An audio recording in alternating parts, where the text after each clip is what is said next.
우리가 국가적으로도 뭐 마찬가지겠지만 개인적으로도 생일날은 이제 과거를 감사하기도 하고 미래에 우리가 어떤 방향으로 나아갈 것인지 다시 한번 마음속에 새롭게 정리하는 시간이기도 합니다. 교회 나아갈 방향이 성경에 많이 기록이 되어 있지만 특별히 오늘은 사도행전 10장 38절을 통해서 앞으로 나아갈 나의 신앙의 방향과 또 우리 가정과 교회가 어떤 신앙의 모습으로 나가야 할지 예수님의 간략한 생애 요약의 말씀을 통해서 생각해 보겠습니다.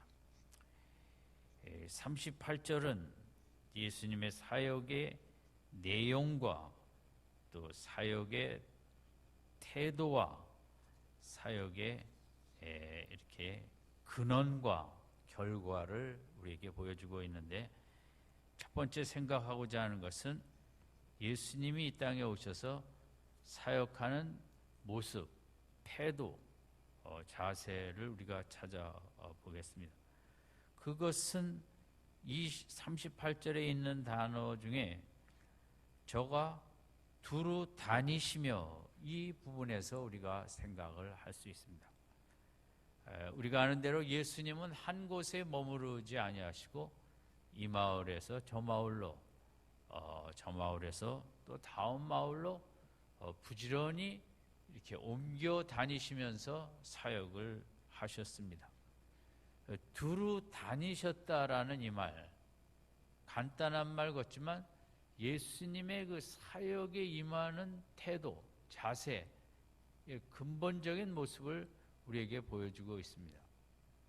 두루 다니시다는 것은 첫 번째로 누가 강요해서 가는 것이 아니라 예수님의 자발적인 기뻐하는, 즐거워하는, 자원하는 마음으로 이 마을 저 마을 두루두루 다니셨다는 것으로 우리가 해석을 할 수가 있습니다. 우리 인생에는 타율성이 있고 자율성이 있습니다. 예수님의 사역의 모습은 제자들은 여기저기 다니는 것을 별로 좋아하지 않았습니다. 한 곳에 있어도 사람들이 많이 찾아올 수 있기 때문에 그들은 그렇게 다니는 것을 선호한 것 같지는 않습니다. 예수님은 한 마을에서 병도 고치고 가르치시다가 그 다음 날에는 우리가 또 다른 곳으로 가자 하면서 이렇게 찾아다니시는 그런 자발적인 모습과, 두 번째는 적극성의 사역의 모습이 있었습니다. 한 사람이라도 더 마음과 몸과 영혼이 아픈 사람들 우리가 힘써서 적극적으로 찾아가서 그들을 치유하고 회복하자. 이 두루 다니시며라는 단어에는 자발성이라는 자원하는 마음도 강조가 되어 있고, 누가복음 15장에 잃어버린 양을 향해 그 깊은 밤에 찾아가는 목자의 마음, 잃어버린 은전을 향해 찾아가는, 집안을 쓸고 다 뒤져 찾는 그런 적극적으로 찾는, 누가 외롭고 누가 죄에서 헤어나지 못하고 몸과 마음이 지쳐서 쓰러져 있는지 그것을 적극적으로 찾아가시는 적극성, 복음서에 보면 식사할 겨를이 없었다는, 우리 병들을 고치시며 그런 표현도 나와 있거든요. 그래서 예수님의 의사 선생님이라고, 의사 선생님이 물론 긴 수술할 때 식사를 못 하시기도 하지만 예수님도 그렇게 그 사역을 하는 모습이 적극적으로 했다는데, 우리들이 이제 오늘 우리 신앙의 모델로 삼아야 되는 부분입니다. 세 번째는 지속성입니다. 좀 쉬었다 하자가 아니라 주님은 끝까지 지속적으로 다니셨다는 것을 생각할 수 있고, 네 번째는 이제 친밀성인데, 예수님은 그렇게 성경에 나오는 대로 불쌍히 여기사 이런 표현이 많이 있지 않습니까? 측은히 여기사. 그러니까 우리가 의사 선생님한테 갈 때도 말 한마디라도 아유 많이 아프셨겠다고 그런 말 들으면 얼마나 그 마음이 참 흐뭇해지고 위로가 됩니까? 그러나 큰 병원은 더하고 시간이 제한되어 있으니까 2분, 3분 또 이렇기 때문에 의사 선생님과 환자 간에 좀 친밀한 말 한마디 주고받기 어려운 게 현실입니다. 제가 이 성심병원에 여러 과를 다니는데 한 의사 선생님을 참 좋아합니다. 그분은 그 안 해도 되는 말을 이렇게 하시고 제가 오히려 바쁘신데 이제 그만 가겠습니다 할 정도로 뭐 1, 20명이 기다리고 있는데도 이렇게 시골 아저씨처럼 상당히 그 마음이 푸근해요. 그래서 제가 참 그 선생님을 좋아하죠. 예수님은 이렇게 환자들을 다 모아놓고 능력이 없으시겠습니까? 세상의 교회 목사님들도 제가 보면 큰 교회 치유를 위해서 기도합시다 하고 한 번에 기도해서 많이 고치려는 게 그 인간의 마음이거든요. 근데 주님은 병자들 모아놓고 고치신 적이 없습니다.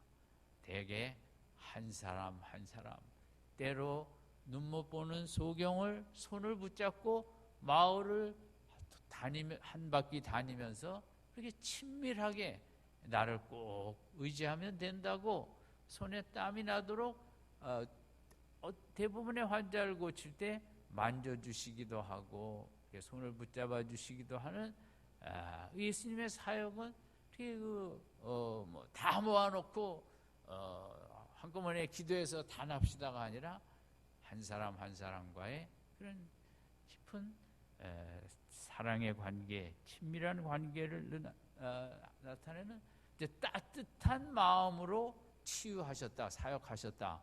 이게 우리 예수님을 통해서 우리가 생각할 수 있는 것이고, 우리가 이 생각하는 예수님의 모습은 이제 앞으로 우리들이 나아갈 사역의 모습과 또 우리 교회에 나아가야 될 모습을 우리가 찾아야 될 부분입니다. 개별성은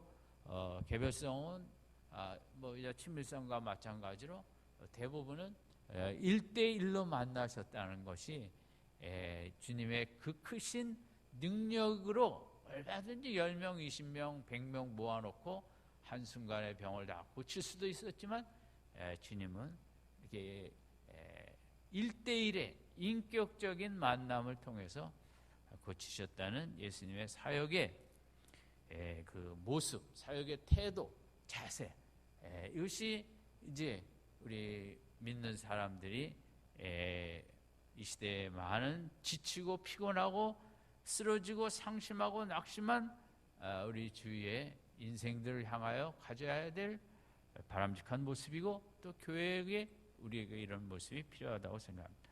두 번째는 예수님의 사역의 내용인데, 거기 보면 이제 두 가지로 나와 있는데, 저가 두루 다니시며 착한 일을 행하셨다.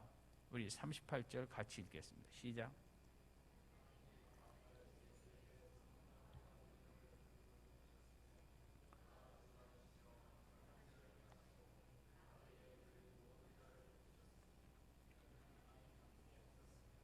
착한 일을 행하셨다는 건 선한 일을 행하셨다는 거예요. 이 원어적으로 볼 때 선한 일이라는 것은 이제 성경이 말하는 선한 일은 아무래도 진리로 우리의 영혼을 치유하고 회복시키고, 또 죄에 눌려 절망하고 있는 자에게 용서의 사랑으로 가서 일으켜 세우고, 외롭게 홀로 떨어진 창기나 세리들과 적극적으로 교제를 하면서 그들에게 인격적으로 회복을 시켜주시는 선한 일이라는 것은, 이제 포괄적인 착한 일이라는 것은 이제 우리 연약한 인생들을 일으켜 세우는 전체적인 말씀을 통해 영혼을 바로 세워주시고 용서를 통해서 새 출발하게 하여 주시고 또 질병을 고치셔서 육신이 강건하게 회복하게 하시고 또 부르심을 통해서 정말 의미 있고 가치 있는 진리에 이렇게 매진하게 하시는 이런 전반적인 모든 사역이 이 착한 일, 선한 일에 연관이 되어 있습니다. 그래서 이제 더 구체적으로 이 착한 일, 선한 일을 이렇게 또 38절 후반부에 생각할 수 있는데 마귀에게 눌린 모든 자를 고치셨다. 이 부분입니다. 예수님의 사역의 핵심은 영적인 사역이었다는 거죠. 성경이 보는 성경이 보는 세상은 영의 세계로 성경을 해석하고 영의 세계 속에 하나님이 계시지만 타락한 천사의 사탄 마귀 어두운 영이 있지 않습니까? 예수님의 사역은 이 세상의 공중의 권세 잡은 자 이 마귀 어두운 영이 이 세상의 사람들을 지배하고 있다는 거죠. 그것이 잘못된 종교를 통해서 잘못된 문화를 통해서 잘못된 물질주의적인 가치관을 통해서 잘못된 성공관을 통해서 잘못된 그런 뭡니까? 1등이 돼야 되고 경쟁과 이 마귀는 이 시대에 무슨 그렇게 우리에게 무서운 모습으로 다가와서 역사하는 게 아니라 2등하면 네 인생은 끝이다. 이런 식으로 우리 마음에 1등이 안 되면 열등감을 불러일으켜 너는 가치가 없는 존재다. 너는 사나마나한 존재다. 마귀가 보면은 마귀에게 눌렸다 그랬거든요.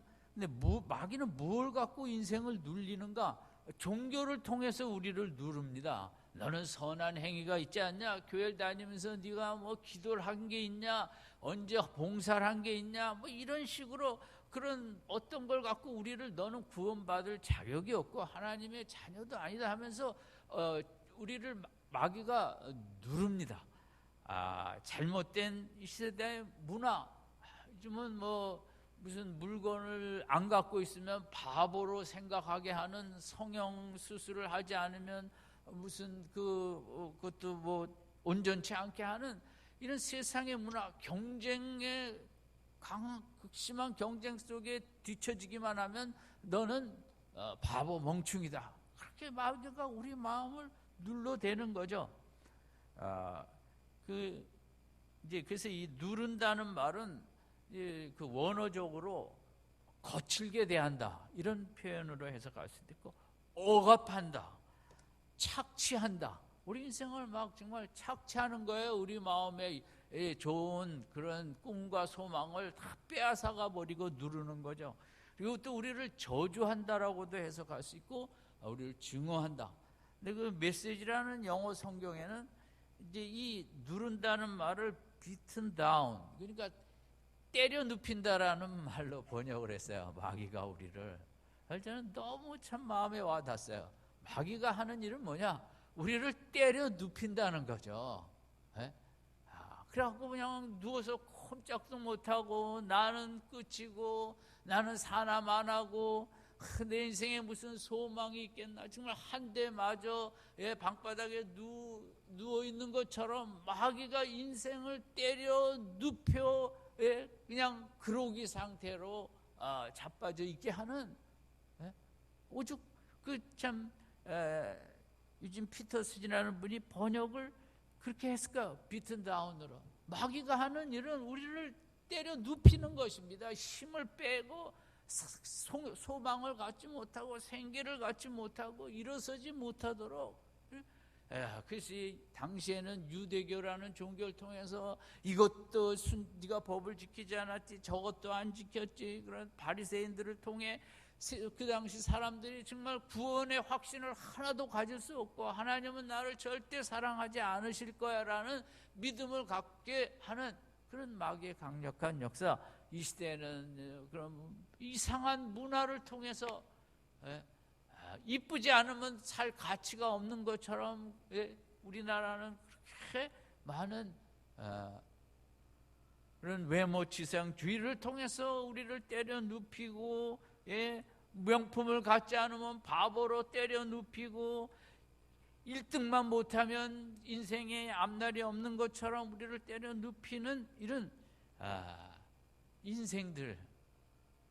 예수님은 38절에 오셔서 뭡니까? 이 마귀에게 눌린 모든 자들, 이렇게 정말 이런저런 것으로 누워있는 자를 고치셨다는 것은 일으켜 세우는, 한 곳에 있을 수가 없어요.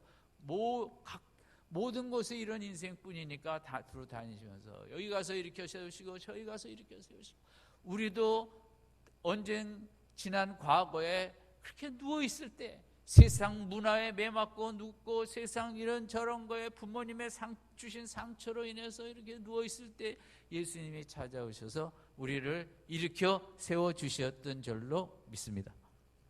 아멘. 아직 누워 계세요? 예? 예수님만이 일으켜 세우십니다. 그런 말도 있어요. 그러면 상처는 상속된다. 이게 무슨 말인가? 유산이 상속이 돼야죠.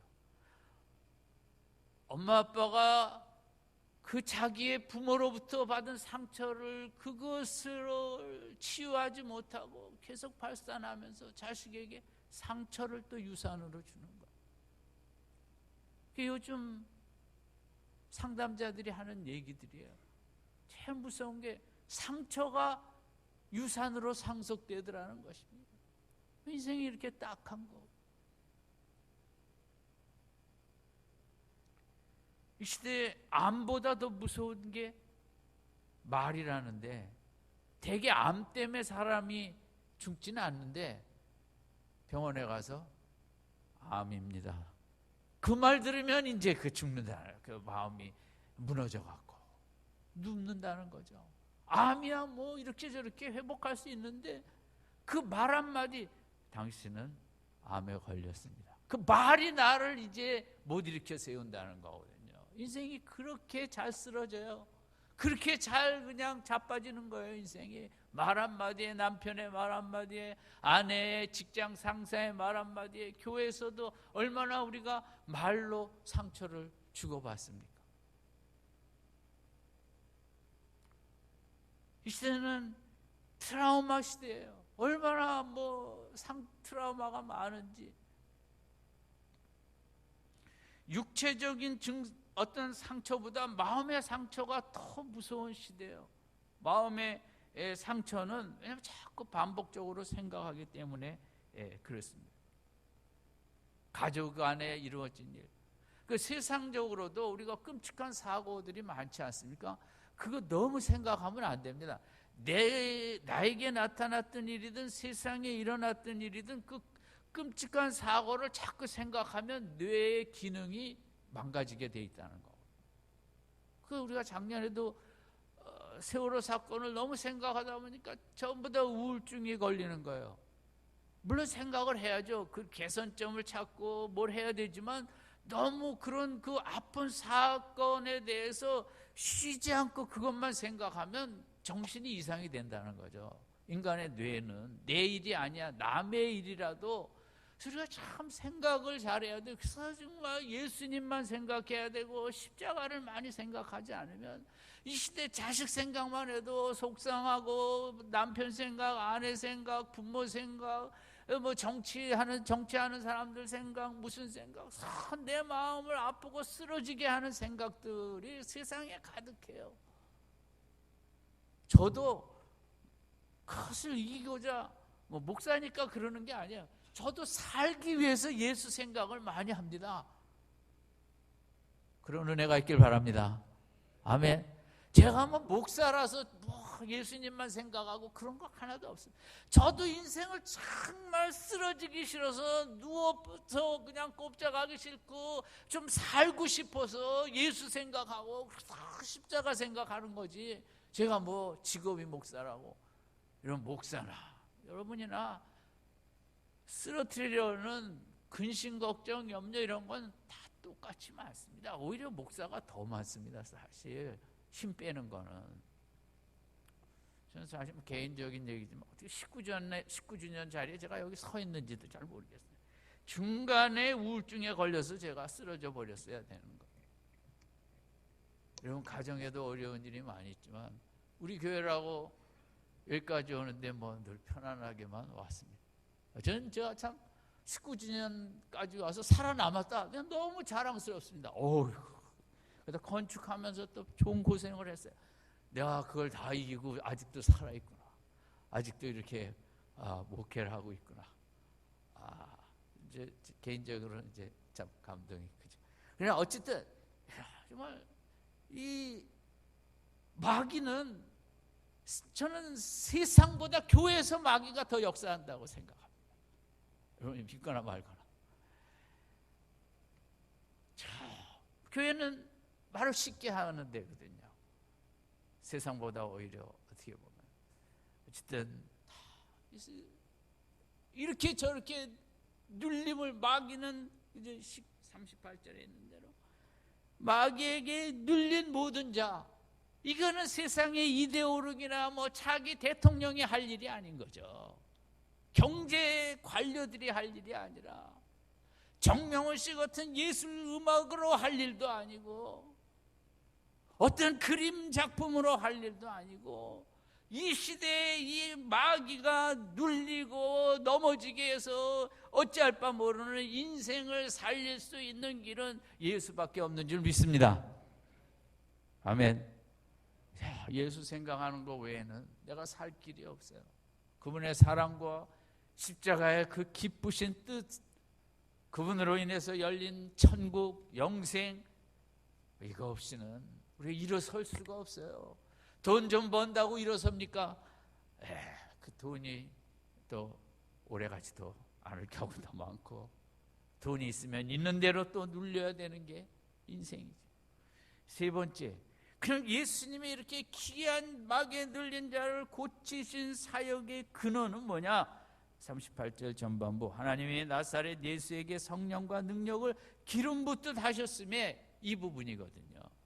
그런데 더 제일 중요한 건 이 나사렛 예수라는 표현이에요. 하나님의 아들도 철저한 정말 시골 유대 땅의 가장 시골 구석에 별 볼 일 없는 마음의 보통 사람으로 아무도 눈여겨보지 않는 인간으로 오셨다. 이 예수 앞에 나사렛이 붙었다는 것은 너무 별 볼 일 없다는 거예요. 성경이 강조하는 것은, 성경이 나사렛 예수 하면 거기 뭐 홍천댁 이런 뜻이 아니에요. 홍천 사람 이런 게 아니고, 나사렛 예수라는 것은 예수가 너무 별 볼 일 없는 인생의 하나였다라는 걸 강조할 때 이렇게 나사렛을 붙이는 거예요. 왜냐하면 유대 땅에서 가장 시골 중에 시골이고 인물이 날 수 없고 정말 가장 하층의 사람들이 사는 곳이 나사렛이거든요.